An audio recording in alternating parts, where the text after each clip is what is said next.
Bonjour from Côte d'Ivoire in West Africa.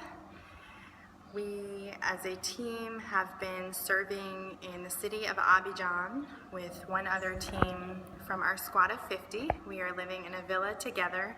There is a total of 13 of us, and it has been an amazing month. We are about a week and a half out from the end of our time here in month one in Côte d'Ivoire, and we will be meeting up with the rest of our squad of 50 along with our two squad leaders to have a few days together of debrief before we head off to month two in Ghana. I wanted to give a little bit of a brief summary of just what this month has been like, and I figured what better way than to post a video and share with you my heart and just what God has been doing throughout this month. For those who don't know, this is Pioneer Month, which means this is a country that AIM has never sent world racers to before, so our squad is the first from AIM to ever visit not only Côte d'Ivoire but West Africa. And so we have had the opportunity to meet ministry hosts who have never worked with racers before and build relationships with them and learn about them, learn about their culture, learn about their country. They've learned about us, and we've built relationships that will definitely be long-lasting, as well as just kind of plowing some ground here in this area for future racers. So we each have our story of our experience here, but we also have the awesome story of our time here together that we can all totally agree on, of just how amazing and eye-opening it's been. I want to share a little bit of my heart, and hopefully I can keep it together because it can be a little emotional in a good way. This month for me has definitely involved a lot of learning what it's like to live with community. And with that, you learn a lot about yourself, because it becomes, for me, it has become like a personal thing. Because when you live with a bunch of other people, you are gonna start to come out and you're gonna kind of see who you are around a bunch of people who, we all have different personalities and we all have different likes and dislikes. And we're coming together and learning each other for the first time. It's been really cool because God has stretched me so much, and he has shown me that I can be vulnerable and I can be open and I am still loved. He has shown me what true community is, and not only community, but the kind of community that is church-centered and gospel-centered. And we are all here for the same purpose, and I don't know if many understand why we're here. Yes, we're here to love people, to learn about culture, to build community, to, as I think a lot of people see it as, hold orphan babies or pray over the sick and that kind of thing, which is definitely, a lot of times it's a part of what racers get to experience. But it's also about learning who we are in Christ, learning who I am in Christ, and learning my purpose in this world.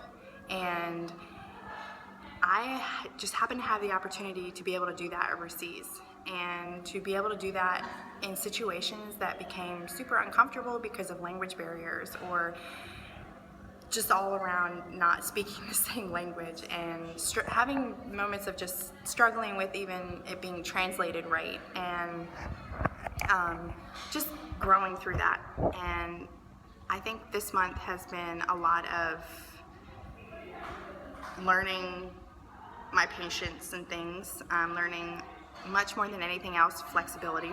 And that's what ministry is all about, no matter where you are. What I love about what I am experiencing on the race and through AIM, and with the amazing people that I am serving with that are now already like my new family, that I get to live life with for the next 10 months after this month, is that flexibility is the key. It's all about letting God be God and not try to step in and take over, and not try to fix things that don't necessarily need to be fixed, even though we think it might need to be because the structure might be unsettled. maybe it's not the structure that's unsettled. Maybe it's our hearts and our inability to just let God show us how he can work through people in ways that is outside of our comfort zone, that is in ways that are outside of what the church in America shows us and raises us up to believe. I've learned so much of that. We all come from different lifestyles. We come from different backgrounds and stories, but yet we all came here together to learn and to love and to serve. Not only to serve the people here and in every country that we go to and every ministry we're a part of, but how to serve each other. And along with that, we're also learning how to receive. So we all have servant hearts, but a lot of the times, I know I struggle with receiving service and just receiving the love and just sitting still and speaking my heart and seeing that that person truly does care. And already in this first month, there's been a lot of tears, but they're tears that have brought such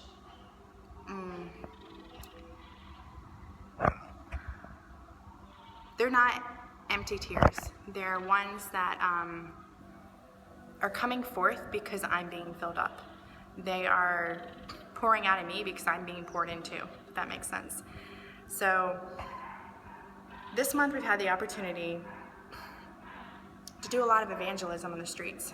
I've learned that's out of my comfort zone, but I've also learned that it's out of your comfort zone, like when you're outside of that comfort zone, that God can really minister and use me, but also minister to me.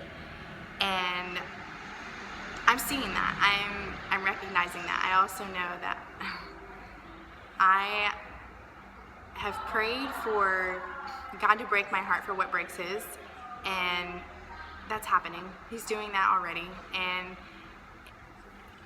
I know that I have a lot to learn, and I'm really excited for what God's gonna do in my heart in ways that I can share beyond these 11 months, beyond while I'm on the field. It's after the field too. It's after coming back to the States and loving on people in a whole new way. And I just wanna share with you that this is just the beginning. And thank you for being a part of it with me. I hope that this video gives you a glimpse of already what God is doing in me personally and what I am seeing him do to those around me that I get to live with every single day, and what he's doing to those in the community of the beautiful country of Cote d'Ivoire and West Africa. Thank you. Y'all are awesome, and holler at you soon. God bless.